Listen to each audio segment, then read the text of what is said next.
My father criticized my outfit, so I entered school in a beekeeper suit. My father berated me for my clothing choices. Consequently, I wore a beekeeper suit to school, prompting the principal to contact Child Protective Services. It all began when I donned a sleeveless top and shorts to the supermarket on a swelteringly unbearable 90-degree day. "You're not stepping out looking like that," my father snapped as I reached for my car keys. I glanced at my typical summer attire, confused. "Cover yourself properly. I won't have my daughter parading around like she's advertising herself," he fumed, his face reddening with anger.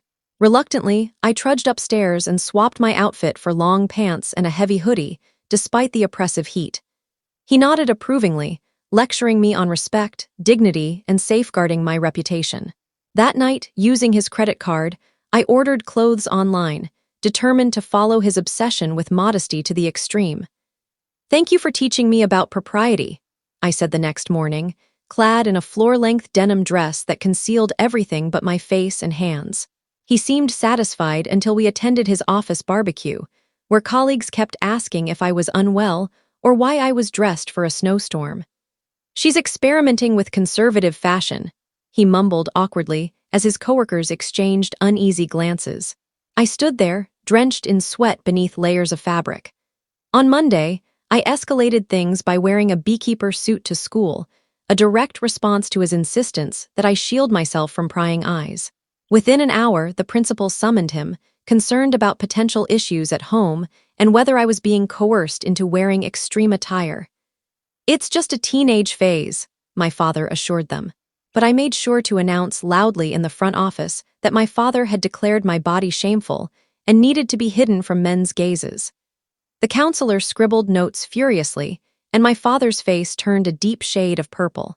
On Tuesday, for his critical client dinner at the country club, I arrived in a full burqa, ordered with express shipping from Amazon.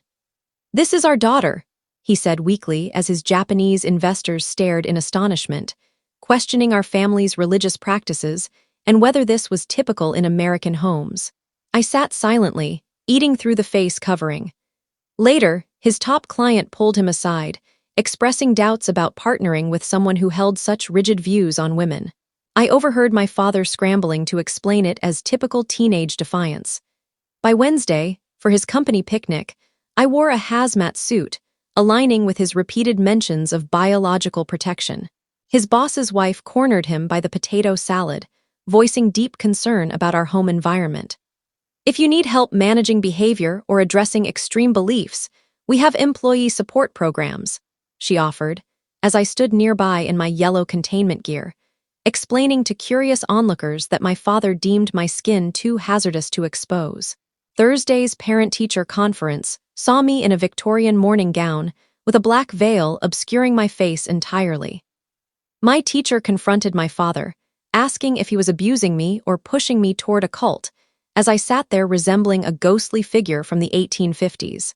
"She's crying for help," the teacher said sharply, having read my essay about how my father labeled me derogatory names for wearing ordinary clothes. On Friday, for his promotion announcement dinner, I went all out, clanking into the venue in a full medieval suit of armor, because nothing says covered like metal plating. The restaurant fell silent as I entered, and his regional manager immediately questioned why his daughter was dressed for battle. "My dad says my body is a weapon that must be contained," I declared loudly, prompting several patrons to record the scene on their phones as my father shrank into his seat. His promotion was deferred pending a review of his home situation. By Saturday morning, neighbors organized an intervention after spotting me mowing the lawn in a radiation suit all week. "We're worried about your daughter's well-being," Mrs. Jacobs said, backed by 6 other concerned parents who had compiled photos and timestamps as evidence of escalating abuse.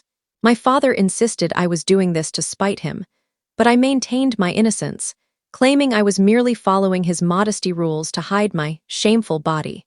By Sunday, his girlfriend texted to end their relationship, unable to continue with someone who psychologically tormented his daughter. His manager suggested family leave to address his issues, and Child Protective Services opened a case after receiving 17 reports from alarmed neighbors. He sat at the kitchen table, head in hands, as I stood in my latest purchase, a deep-sea diving suit with a brass helmet. "Please stop," he pleaded, but I reminded him of his harsh words about my appearance. Then his phone rang, displaying his lawyer's name. My mother, alerted by worried friends, was filing for emergency custody due to psychological abuse. His face paled as he answered, his eyes darkening in a way I'd never seen. "Forget the clothes," he whispered ominously. "I have a better way to discipline you." As he stepped closer, my stomach churned, the diving helmet suddenly feeling suffocating. I needed to escape immediately. He moved past me toward the stairs, and with trembling hands in thick rubber gloves, I grabbed my phone from the table. I texted Mom as fast as I could, hearing his footsteps ascend. I told her about his threat and begged her to come quickly. She replied instantly, saying she was en route with her lawyer, Shinmin, and to keep my phone recording. Fumbling with the phone in the bulky gloves, I started filming just as Dad's footsteps returned. He descended with an old suitcase from the hall closet, slamming it onto the kitchen floor. He announced I'd be attending Redemption Ranch, a wilderness program for troubled teens in Utah, starting tomorrow. He'd already paid the deposit while I was changing, claiming they specialized in reforming defiant daughters. Before I could process his words, the doorbell rang urgently. Through the helmet's small window, I saw Mom with a suited woman and 2 police officers. Mom pushed past Dad, handing the officers a stack of documents, declaring she was here to retrieve me for safety reasons. The woman, Shinmin, held a court-sealed emergency custody order. Dad tried to block the door, shouting about kidnapping, but Shinmin calmly explained that the order granted Mom immediate custody. The officers stood firm, preventing any escalation, as Dad pointed at me in the diving suit, blaming me for the chaos.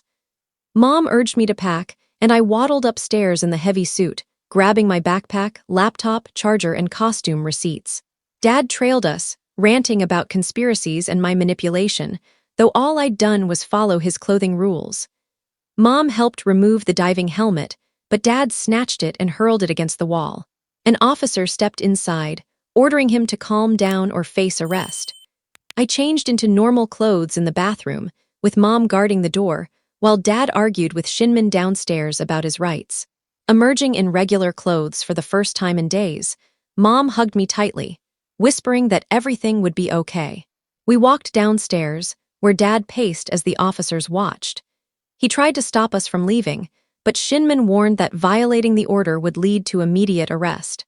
He stood in the doorway, kicking the frame as we drove off in Mom's car. That night, at Mom's small kitchen table, Shinmin laid out legal documents, explaining the custody hearing was in 2 weeks. She noted Dad's wilderness camp threat strengthened our case, given those programs' abusive reputations. She photographed my receipts and Dad's incoming angry texts, instructing me to forward all his messages to her without responding. Monday at school felt oddly normal yet strange.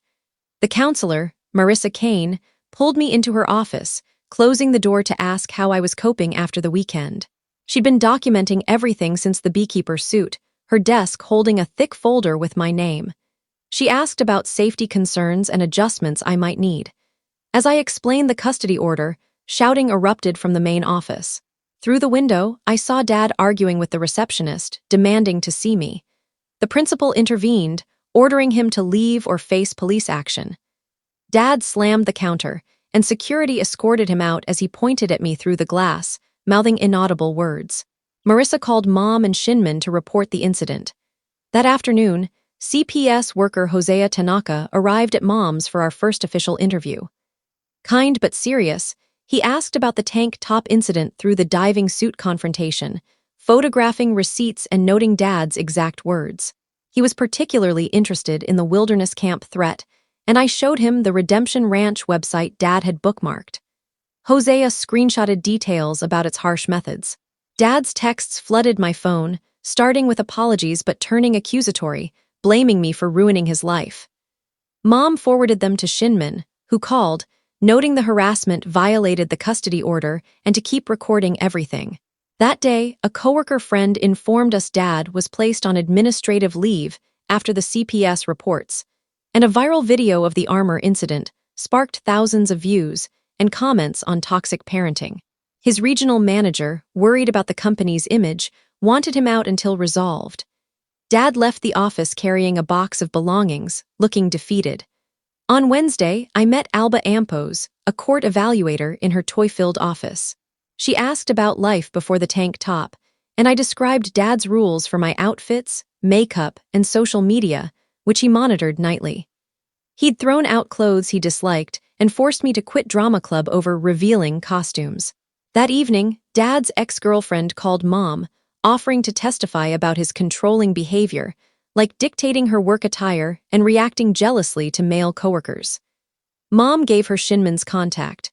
Hosea interviewed neighbors, who provided time-stamped photos of my costumes, expressing concerns about Dad's yelling over minor issues. Shinman rejected Dad's lawyer's settlement offer for weekend visits, insisting on Alba's full evaluation. At school, rumors swirled. Some kids found my costumes funny, others worried for me. Marissa offered schedule changes, but I declined, wanting normalcy. Friday evening, Dad violated the protective order by banging on Mom's apartment door, demanding to see me. Mom called 911 as I locked myself in the bathroom. Police arrested him for the violation, and Shinman noted this bolstered our case. Alba's second session dug into Dad's long-term control, like criticizing my body and choosing my outfits for years. Mom showed me old photo albums, revealing Dad's pattern of selecting my clothes for events, from birthday parties to graduations, often against my wishes. Hosea updated us that Dad's anger management enrollment didn't sway CPS, given the 17 reports and his arrest. Dad's firm demoted him to a role with no subordinates, citing prior complaints about his remarks on women's clothing. For an English class essay on self-advocacy, I wrote about my costume protest, and my teacher submitted it anonymously to a district contest for a scholarship to help with legal fees. Alba's 12-page report recommended supervised visits for Dad, citing his narcissistic control patterns. Dad's lawyer countered, accusing me of manipulation and Mom of revenge. Shinman dismissed this, noting judges see through blame shifting. The night before court, I couldn't sleep, but Mom reassured me we'd be safe, even if it meant relocating. At the custody hearing, Judge Carlisle reviewed a thick stack of evidence. Dad tried to downplay the protective order violation, but the judge rebuked him. I testified calmly about the tank top incident and the wilderness camp threat, which alarmed the judge. Dad's ex-girlfriend testified about his controlling behavior, and Marissa presented detailed notes, calling my costumes a cry for help. Dad admitted to the Redemption Ranch deposit, but claimed it was a scare tactic, unaware of the program's abusive reputation, which the judge noted skeptically. After 3 hours, Judge Carlisle granted Mom full temporary custody, allowing Dad 2-hour supervised visits every other Saturday, contingent on anger management and therapy. She warned that further violations could cost him parental rights. Dad tried to approach me post-hearing, but Hosea intervened, citing the custody order. That evening, Mom and I celebrated with pizza, and she apologized for not acting sooner during the divorce. At school, Marissa checked on my emotional recovery, noting healing isn't linear. Wearing shorts and a tank top to the store with Mom felt freeing. No one judged me. At Dad's first supervised visit, he brought flowers, which were confiscated, and spoke of his rapid therapy progress, which seemed unlikely. I gave short answers, counting the minutes until it ended. Thank you for watching my story. If you enjoyed it, please subscribe and press the bell icon. Stay tuned for more real-life stories, get more experiences.